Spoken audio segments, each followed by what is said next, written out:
می‌خواید دو دقیقه بشینید. نه اصلا دو تا کلمه.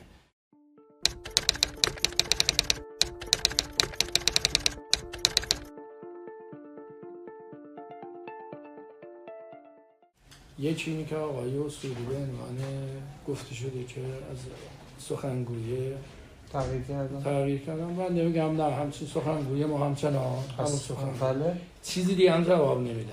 دو تا کلمه سخنگو همونه. دو اینکه مثلا شما در اداره کل ورزش جوانان بعد از مجمع بودید. خواهش مندم چون دو چطور شما بگم آقا مثلا جلسه خود دیگه توضیح با خودت. هیئتم داره کارشو می‌کنه. هیئتم داره کارشو انجام. هم اگه می‌خواید گلوی تازه. نه نمی‌خوام. آقای رحمانی بریم. ما آماده. 3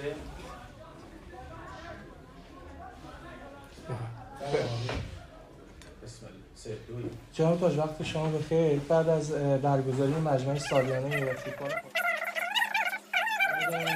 سخنگوی فدراسیون پیش بینی نشده و اصلا اساساً همچین اتفاقی نیفتاد.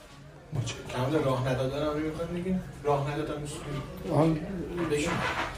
آقای تاجی سری صحبتام تو فضای مجازی بود که از ورود ریاست هیئت فوتبال استان جلوگیری شده بود به اداره کل ورزش جوانان خراسان رضوی صحبت بفهم. نه اصلا بنا نبود آقای اصولی بیان و اصلا آقای اصولی هم نیومدن اونجا که بخوان بیان چه راهشون ندن. نه همچین این خبرم کاملا چیز. متشکرم لطفا. آقا میگه برای اینکه این بچه آمپان جوانان دست کاری ندارن میگه من گفتم من گفتم تاج باید اجازه بده. برای شما این صحبت رو بکنید ولی تلفنش داغش نکنید. محسن بگو درباره مجمع امروز. اصلا این بحث آقای تاج جواب داد. تمام. اینجا یا بیرونش؟ اینجا نه بیرون تو سال اصلی. به سال اصلی تلفنی دارم. الان میگم تلفن ثابت می‌خواید؟ آره. الان میگم بیام. گوشی رو بیار. اون گوشی